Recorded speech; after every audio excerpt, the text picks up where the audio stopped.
On a special edition of Grid Tonight, Team Pinsky was Pinsky perfect on day one of practice for the 109th running of the Indianapolis 500. Can anyone dethrone Team Pinsky?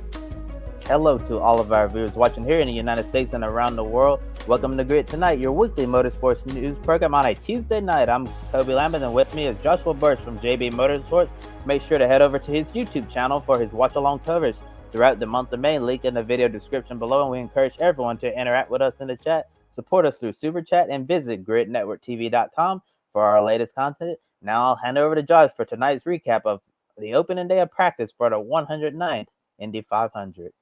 Oh, thank you, Kobe. It's the month of May. I've been looking forward to this for ages. And, you know, for the first day, it went better than what we've had the last 2 years, where last year we didn't have it at all. The year before we were rain delayed for so much we only got like an hour.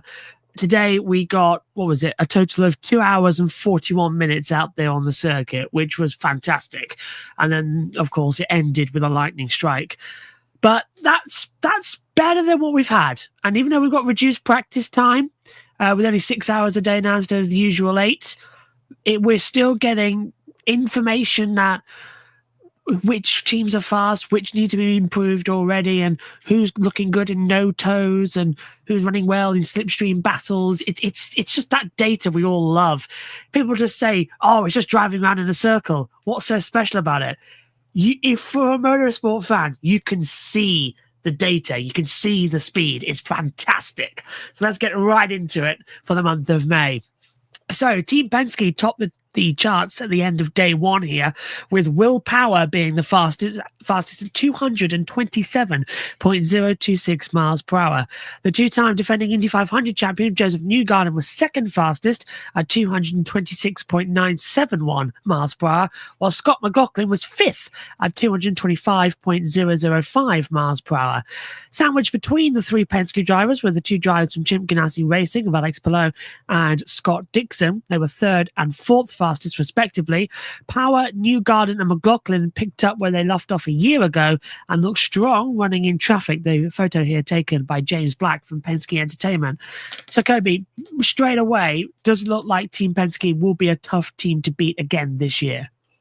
Yeah, Josh, Team Pinsky picking up right where they left off, not just last year, but 2 years ago as well, when Joseph Newgarden got his first Indianapolis 500 race win. And I know it's still a little early for our pick a winner, but right now I'm leaning towards Joseph Newgarden becoming the first driver in Indianapolis 500 history to win 3 of these things in a row. This team today, you can ask for a better start on day one, send all 3 of their drivers. Power at the top, Newgarden close behind us, Scott McLaughlin as well. Think they did a great job on first day of practice. And looking at how the cars were handling in traffic, specifically the Penske cars, it seemed like they have everything dialed in. And as they continue to get more miles during this month of May, they're just going to continue to get better, continue to get faster, and that's really scary for the competition. So I do think that Team Penske will be extremely tough to beat this year. I would not be surprised if Team Penske was sitting in victory lane once again at the Indy 500. But just because Team Penske looks like the favorite on day one doesn't mean they'll necessarily, end up winning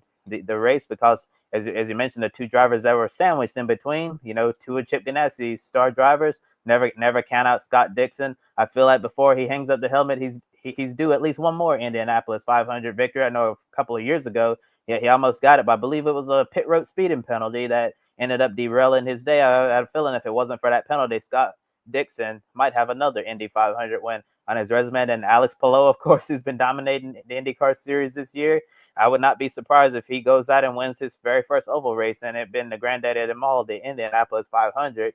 And just a few years ago, Alex Palou also came close to winning the Indy 500. I think a lot of people forget about it when Helio Castroneves, won his fourth. Who was running right behind him chasing down Helio? It was Alex Palou. So he very well could have won that day, and I would not be surprised if Palou's season of domination continues in the Indy 500. And as I said on the wrap-up show, if Alex Palou wins the Indy 500, I think it might be game over championship-wise for the rest of the competition, especially if this strong, historic start to his season continues. And as they said on Fox Sports, Josh, during the Sancio Grand Prix on the Indy road course, that Alex Palou's had the most dominant start to a season since AJ Foyt did, in the 1960s. Like we weren't even alive in the 60s, and we knew how things are like reflecting on history, how competitive things were in the 60s and how dominant AJ Foyt was. And then you look at today, seeing how more competitive it is these days. That's what makes Alex Palou's domination this year, speaks even greater volumes. Yeah, 4 out of the opening 5 races he has dominated, only been beaten once at Long Beach as well in the 3rd round of the season. And you were right to questioning that as well about Joseph Newgarden, because he was not only 2nd fastest, but he was also 2nd fastest in the non-toe speed as well at 219.194 mile an hour, 0.3 off of Kyle Kirkwood who took the session. But taking a look at where McLaughlin was, he was 6th fastest, but Will Power is down in 25th. So he's building up to a non-toe lap, but Power went faster very late on in the day in the best of the track conditions when it was arguably cooler and the track was at its best before we got that lightning strike. Now, just focusing in on Scott McLaughlin as well, last year's pole sitter, he had a special person to top his pit box, a former Indy 500 race winner and IndyCar champion Simon Pagino, who helped him behind the scenes, of course, last season.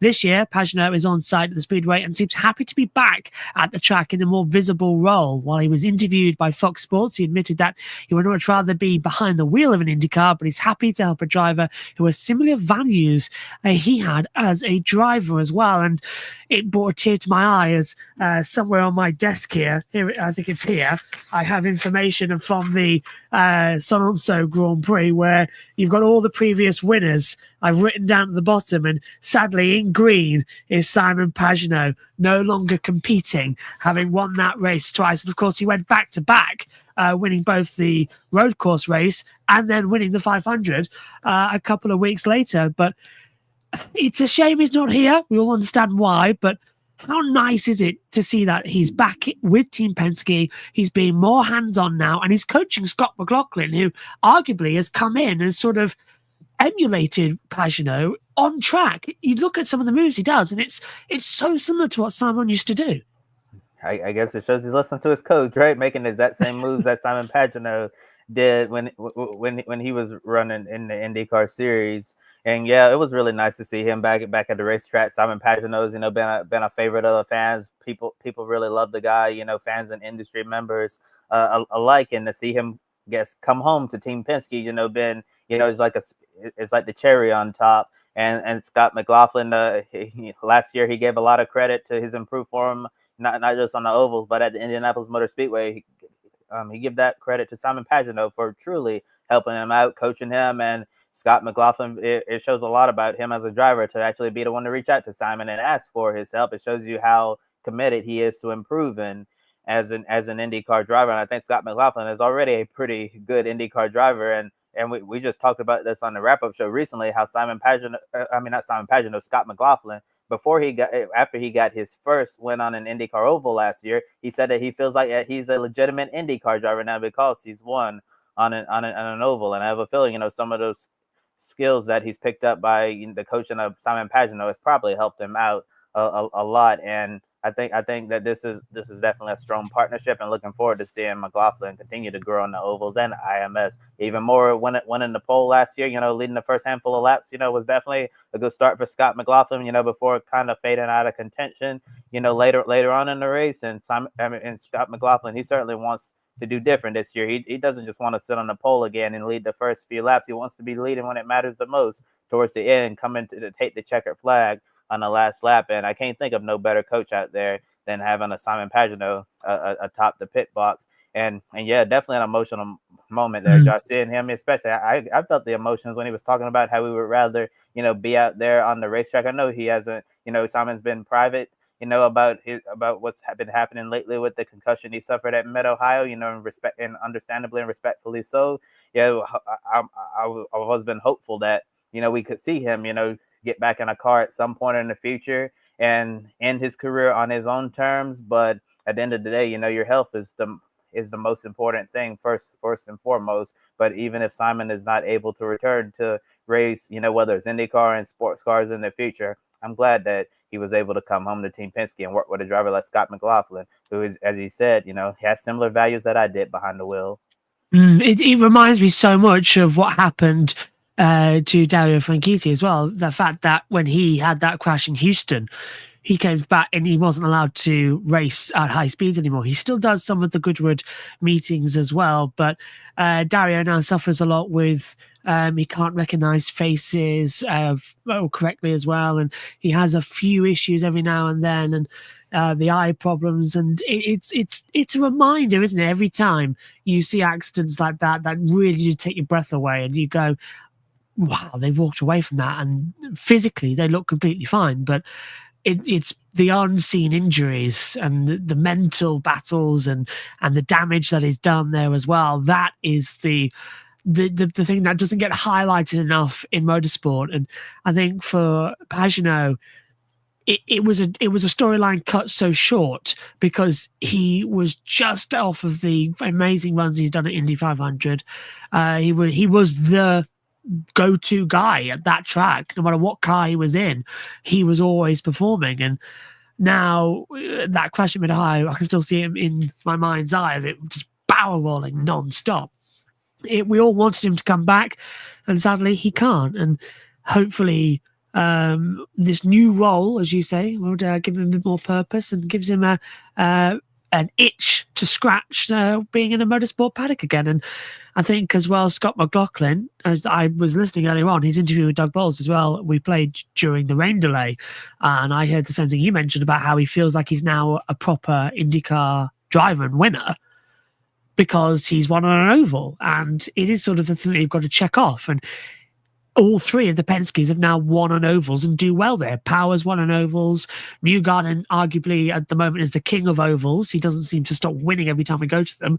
McLaughlin now just needs to pick up his 500 wise and see what can go there. And they've all got to try and stop Alex Palou, who hasn't actually won the 500 yet and hardly wins on ovals. So it's quite the contradiction of things as well. But let's move away from the Penske side of things and even the Chip Ganassi's and highlight down at another team, because lots of things have been going on at our McLaren, certainly as well with Kyle Larson returning for another go at the Indy 500 as the team expands to 4 cars once again.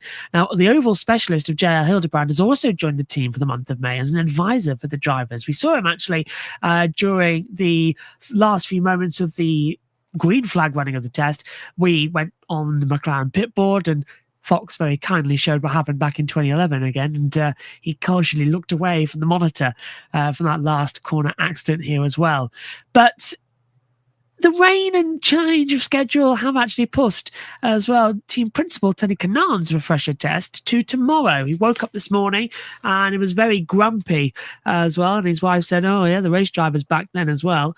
But he's lost out on the entire test because he should have been able to do the refresher, then go straight into a 2-hour open test for the rest of the cars. But if we get a similar situation as last year on race day, weather-wise, Tony Kanaan would be eligible to replace Larson in the Indy 500 as well. So there's multiple things to go on there. But is it a good move, Kobe, to bring in someone like J.R. Hildebrand?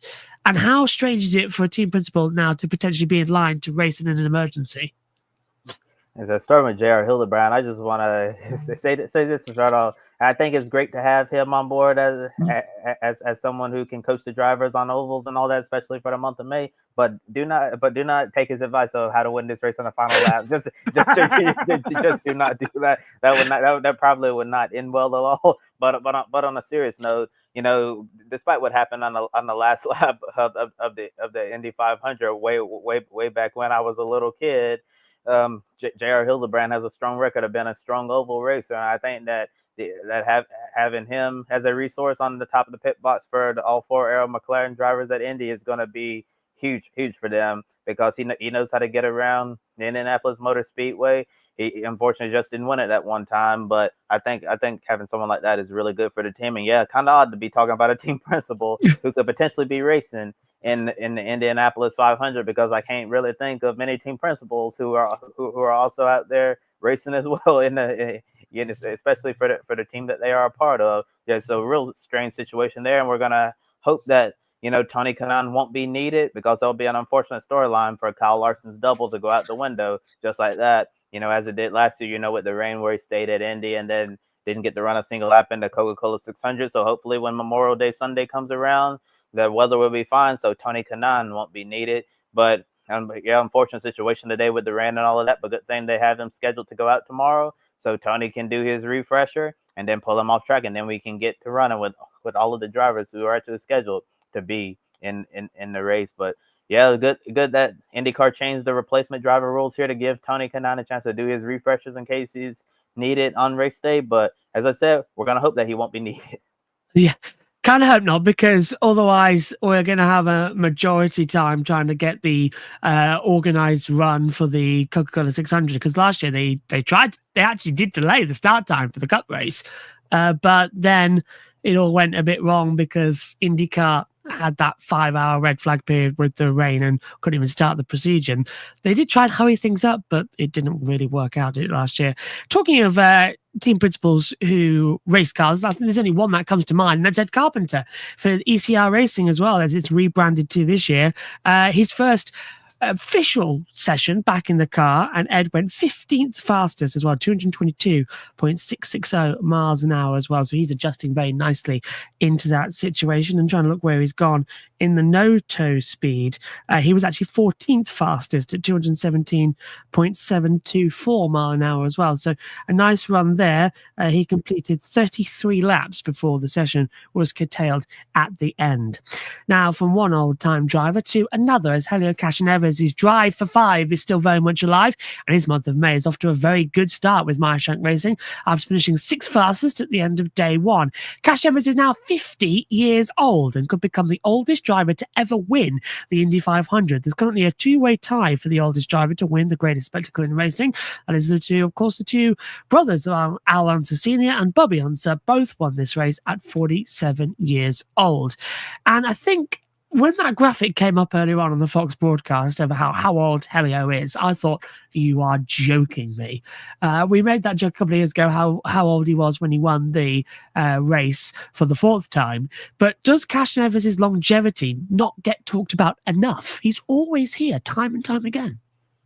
Yeah, the numbers might say that Helio is 50 years old, but let's be honest, he still has the energy of a 20-year-old kid. Yeah, it just seems like regardless of whatever the situation is, he's always positive, always energetic, and he's always ready to go. Helio is like a 50-year-old Energizer bunny who's just still extremely young at the heart, and it's been amazing. Despite him getting up there in age, being 50 years old, he's still just as competitive as ever at the Indianapolis Motor Speedway. I know he's not full time anymore. He's just running one-offs at the Indianapolis 500, but after seeing how he's been running to start off the month of May, I think Helio might have a legitimate shot to potentially get the drive for 5. I think, of course, when you have the Ganassis up there, Scott Dixon, Alex Palou, and of course the 3 Pinsky drivers, I think it's going to be an uphill battle in that respect. But Helio to be as competitive as long as he has in this race, very impressive. And it's crazy to think that a 50-year-old driver could have a legitimate shot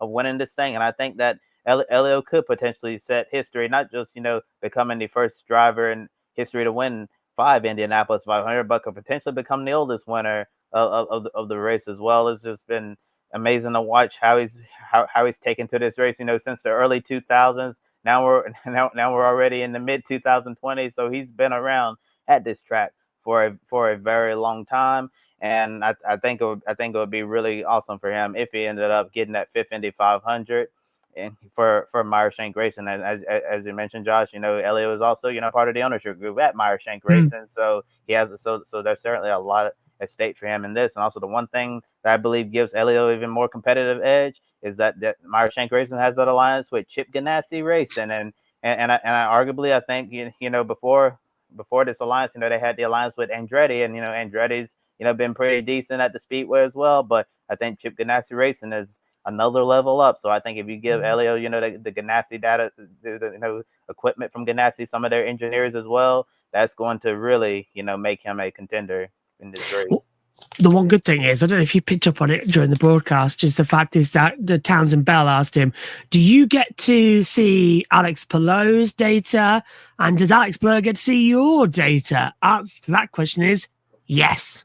So that is going to be quite something, because Palou can then look at what Castaneras is doing, get the experience from him with a car that could potentially win the 500.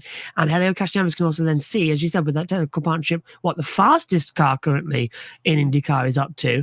But is it fast on an oval? This is the first one we got to all year. We've got no data. It's not like before, is it, Kobe, where we would race at places like Phoenix or Texas as well, and we'd have an idea of what the aero packages on the speedway cars look like. We're coming completely blind into the 500 and trying to use the open test as a sort of reference point to mark out what the pecking order is. But just explain why it is like it's two different series almost when we run on road courses with one car and ovals on another.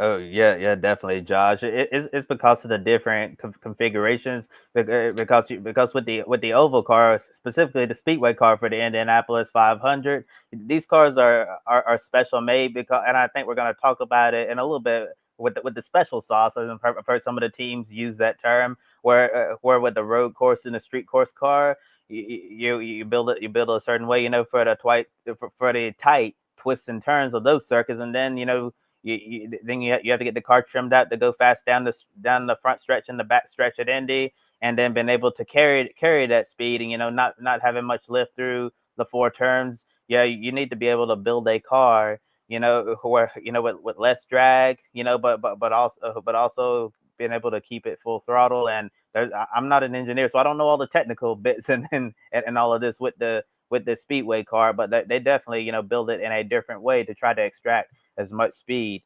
as they possibly can, and that's why you don't need to crash your speedway car, in practice or in qualifying, because if you do, a lot of the times, your backup car is your road course car, and 9 times out of 10, that road course car is not going to be able to get you the speed that you need, especially since we have 34 entries for 33 spots this year, and one driver is going to go home, and if you're one of those drivers, had a good speedway car and have to go to your road course car as a backup, I would be really worried that you may not be able to extract a lot of speed out of that. But we have seen time and time again, something like that happen, and team just kept working on it, and at the end they were able to get into the race, with their road course car. So you can find the speed, but it certainly won't have all that special sauce, to try to make it go as fast as possible.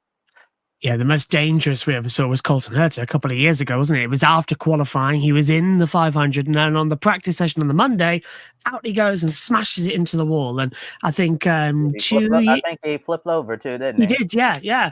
And it was a write-off. Had to go to the backup car. Then 2 years ago, we had Catherine Legg hitting Stefan Wilson on the Monday, and then Graham Rahal getting back into the race because he took over Stefan Wilson's car, and then stalling on the line, not wanting to work. So that was quite a unique race, really, 2 years ago, wasn't it? Yeah. And also that year, Colton Herta, crashed his primary. You remember his Indy 500 was miserable. Yes. It was bad from the time we saw the green flag. I remember you just had to park the car, because at that point the car was just so freaking slow. It was honestly becoming a hazard out on the racetrack. Yeah, because when you're racing 220 miles per hour at this track and you're well off the pace, that's extremely dangerous, and you don't need to have anything like that during the Indianapolis 500. So that's why it's important to take care of the car as much as you can. We also saw last year, Marcus Ericsson. Marcus Ericsson, he had a really fast car. He had the speedway car. Really quick.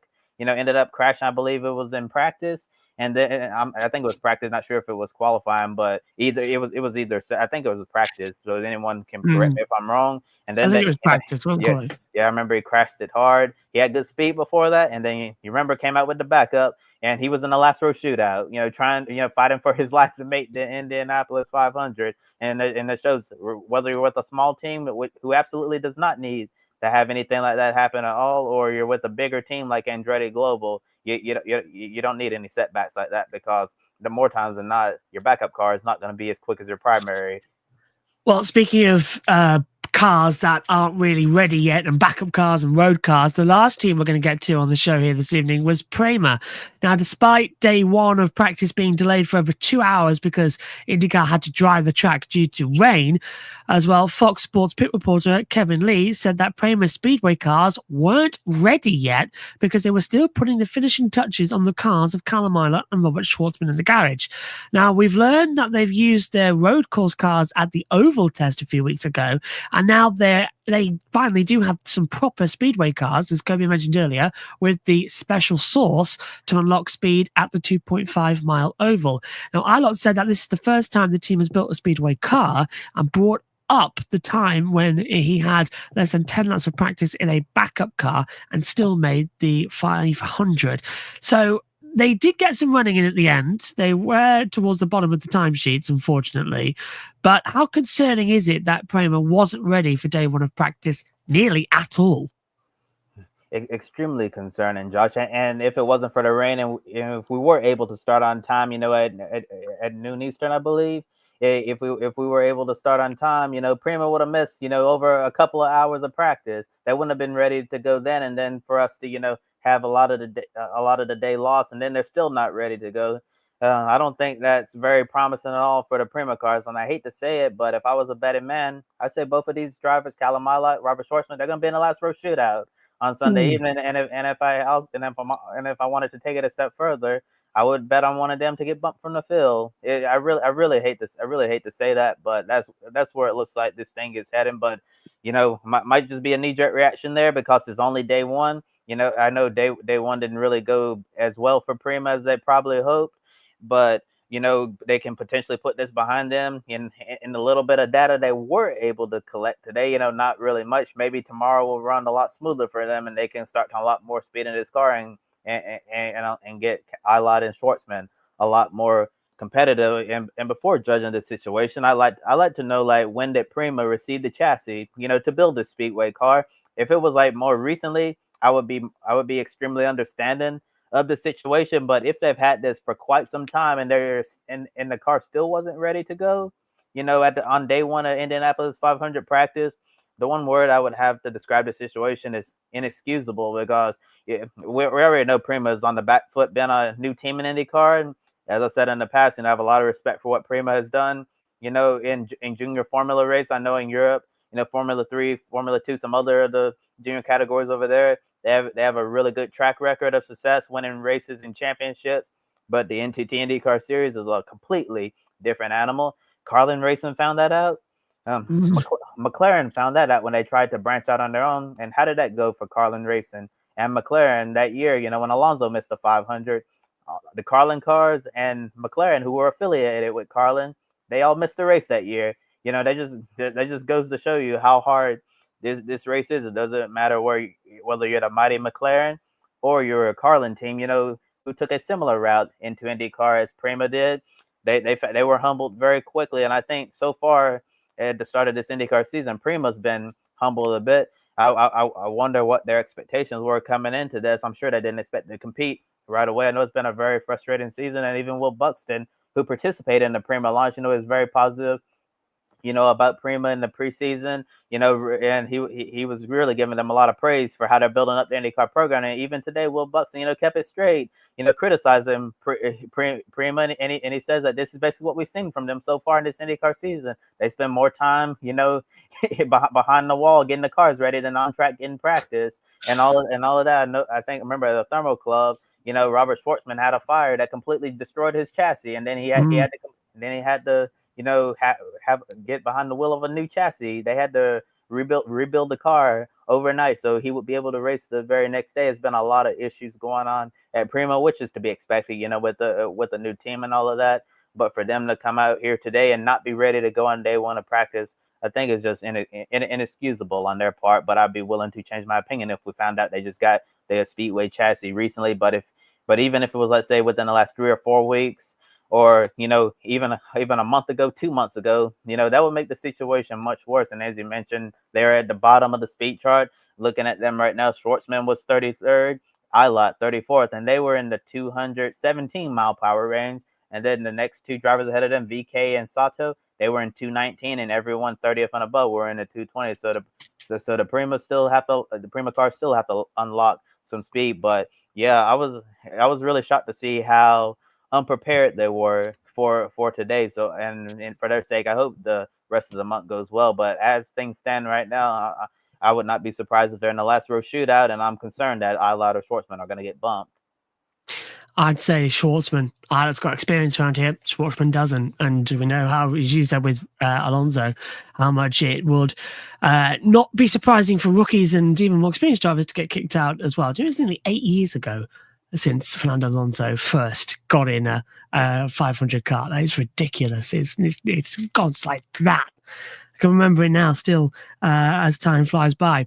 So before we close out the show tonight, then, let's take a look at that speed chart. And what are some other notables on that chart? Because already I'm noticing Jacob Abel in the no-toe runs were right up there in third position. Connor Daly looking to become the first driver as well since Wilbur to get up there and take it. And I thought it was Willie T. Ribbs in front of it, but it's Wilbur, isn't it? Wilbur Shaw, who was the last Indianapolis person to win the 500, and now Connor Daly's trying. He's got a new helmet. Do you see it with the Brickyard on it as well, and everything looking strong? He was looking good in the no-toe runs as well. But I don't know. It just feels like not much happened today in terms of, we can pick that out, we can pick that out. In terms of the actual speed charts, it's all been going on in the paddock area today. Yeah. And speaking of helmets, I'm not sure if you heard the story about Pato O'Ward's helmet, but it didn't arrive at the racetrack on time. And then using the connections, he said that someone who works for Arrow McLaren is married to a high-ranking UPS official, and they were able to help his Indy 500 helmet get delivered. And Pato said that he's going to debut that on Fast Friday. So looking forward to that. But yeah, it was certainly an interesting day overall. I'm currently looking at the overall results. I'll let you focus on no-toe, Josh. I usually start to look more at the no-toe on Fast Friday to see where things stand for the poll, but I'm looking towards the bottom of the charts. I already talked about the two Prima drivers, and speaking of Pato, a little surprised to see him down there in 29. But yeah, especially, and then looking at his teammates, Larson was 24th, Lundgaard was 23rd, and then to my surprise, the highest Arrow McLaren driver was Nolan Siegel in 20th, and the McLarens have been strong at strong in Indianapolis Motor Speedway last year, and we'll see if they're able to unlock more speed. And I talked about the last row shootout. Usually there might be at least one big name in that, and hopefully for his sake, it won't be Pato O'Ward in that last row shootout. Last year's big name, was Marcus Ericsson trying to race his way into the Indianapolis 500. But if I was Pato O'Ward, 29th down there in the speed charts, I would certainly not be happy about that at all. And then also got Santino Ferrucci 27th fastest, and we talked about on the wrap-up show about AJ Foyt racing, how they've seemingly taken a step back compared to where they were last year, and we said that the Indianapolis 500 would be an indicator of how far has this program truly fallen off. If they're not going to be fast anywhere else, this is the one track where AJ Foyt racing really shows up and puts absolutely everything they have into their Indy 500 program, especially with the legend sitting on the pit box himself. We saw him today, AJ Foyt, still attending the Indianapolis Motor Speedway. Happy to see him, and I'm sure he wants to see his cars put on a show. So Santino being down there in 27th, probably a bit of a surprise to many, but if you look at his teammate David Malukas, he was 12th fastest. So maybe they can give Santino some hope. Look at David's data, see what he did with his setup, and try to apply it to his car and see if it can try to go faster. But I'm still not really concerned about Santino Ferrucci at the moment. And then at Carpenter Racing, looking strong as well, had Alexander Rossi in 7, Christian Rasmussen 11, and Ed Carpenter in 15th, as you mentioned earlier, Josh. And with Ed Carpenter, I think it was a really good decision for him to focus on Indy only instead of running all the other oval races, because as we saw in the other oval races, it was quite a struggle for Ed on those races. So for him to come out here, and just put all his heart and soul into the Indy only program, I think that's a real smart program. That's a real smart idea for his entire organization. And that's really all the observations. Actually, one more observation from day one. Where to find Takuma Sato. He's down 31st in the speed chart, and Takuma Sato was also one of the drivers who was not able to get on track at the start of the session because, as you know, during the open test, Takuma Sato had a massive crash and ended up destroying the car, and then they had to take the car back to the shop. So they've been rebuilding that car for the last couple of weeks. But I think Takuma Sato is going to be perfectly fine at the end of the day because they were able to take their time, make sure they can rebuild this car. And today was basically, just getting a good feeling for the car, and I'm sure they're going to continue to unlock speed in his number 75 Honda as the days move on. And so I'm not as concerned about Takuma Sato missing track time as I am about the Prima cars because they're already starting on the back foot. And I remember when we were talking about Prima on Grid tonight, Josh, I was saying that it might be a good idea for them to have a technical alliance with some of the bigger teams in IndyCar, specifically if they were open to it at Carpenter Racing, because they're really quick on the ovals. And Prima, they have a lot of experience, on the road and the street courses, overseas in Europe. But oval racing, this is completely brand new to them, and especially when you lose a renowned engineer like Michael Cannon, who was only there for like a month or two. I think that this is not a good situation for them. I know it seems like I've been heavily critical of Prima tonight, but it's just literally out of concern. I want to see this team do well. Really happy we have a big name from Europe in the IndyCar series. Would love to see them become a top IndyCar program as well. But just leave a sour taste in my mouth how they looked on day one. Amateur hour, which is what I said in the commentary, very like Carling and McLaren, as you've mentioned as well before. Latest in, just quickly from Bob Pockrass, as the drivers are now currently doing their media debrief sessions. This is about Kyle Larson, saying that he doesn't do much preparation this week for the All-Star race as far as conversations with his team, that he's focused completely on getting his Indy 500 car dialed in. He said on Saturday, if he's had time after his initial qualifying run, he might talk with Cliff Daniels about it, of course, as he's going to continue doing the double. In fact, he's doing a triple because he's going from qualifying to the All-Star race, back over to Indianapolis, and back over to Charlotte as well to do all the running there as well. He's going to be a busy bee. I liked how you also meant. Go on. Go on. Yeah, there's one thing I also wanted to mention about Kyle Larson. Remember last year in his first attempt at this race, he ended up making the pole shootout. And this year is going to be really interesting because Fox has moved. It has. Fox has moved like the last row shootout and like the run for the pole to later in the evening. So it's going to be later than last year. Kyle's priority this year is his NASCAR program, whether it's at North Wilkesboro for the All-Star race or the Coca-Cola 600. So if Kyle Larson, were to make the pole shootout again like it did last year, given how late it is in the evening on Sunday, and given what time the All-Star race is going to start at North Wilkesboro, Kyle Larson may be forced to leave, and not participate in the pole shootout because he'll have to get to North Wilkesboro for the All-Star race because that is the top priority. So it's a real frustrating situation. It might be best for him to just lock into the race and not make it into the pole shootout this year. That might be his best bet because imagine if you make the pole shootout, then you don't go, and then the person who was first fastest, not the first one out, you're gonna be mad. Would the All-Star race count as well with that then? Because the All-Star race is not a points-paying position. It's literally just sort of an exhibition race. Even that has to count as it's NASCAR first with the priority. Yes. After the way things unfolded last year, Kyle Larson has to prioritize his NASCAR commitments. NASCAR has to come first this time before anything else. Although it is an exhibition race, non-points race, you could say that it doesn't really matter compared to this. But at the same time, you still have your same sponsors you have during a points-paying race, and and all his representatives there want to see him in the car. NASCAR wants to see him in the number 500cars.com Chevrolet. So hell or high water, Kyle Larson will have to be at North Wilkesboro. And then if we have the same situation at Indy, I'm sorry, Kyle, you have to get out of the car. You have to come to Charlotte. Like, that's just the way it has to be. If that would be really annoying if he's leading the race. Yeah. I honestly think he might just win the race and then deal with it later, the consequences. But he is locked into the playoffs. But remember last year, that was at risk. We didn't know if he'd get the waiver or not because he didn't technically participate in that Coca-Cola 600 with the rain coming in there and stopping that race just as he was putting his helmet on. So we'll keep you up to date with that. It's going to be a very interesting month as Kyle Larson does the double. Okay, taking a look at our upcoming schedule. Wednesday, we are back on the air with our traditional day for the Grid Tonight show. You can stay tuned at the end of the week for more Indy 500 practice coverage. Sunday afternoon, Grid Live wrap-up. That's 90 minutes after the Formula One Emilia-Romagna Grand Prix.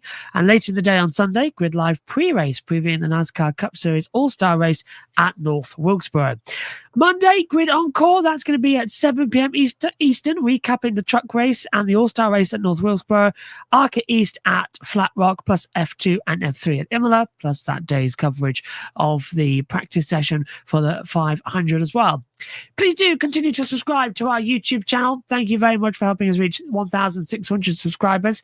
We're now inching closer to our next milestone of 2,000 subscribers. You can hit the bell icon to get notifications so you'll always know when we go on the air, and you can follow all of our social media platforms and visit gridnetworktv.com. You can take 5 minutes to invest in the Grid Network through Patreon. You can join Colin, Mark, Deshelle, Robin, David, and Matthew, who invest each month in the Grid Network, and we encourage you to join these fine folks to help us keep us on the air. And once we hit $500 per month, we can afford to send our team to the track more often and continue growing our media outlet. The link to all of this is in the video description below. And if you want to make a one-time donation, you can click on the Buy Me a Coffee link, get your name on the board, and invest as much as you want, and consider buying a specific on-air personality a cup of coffee, and they will thank you on the air.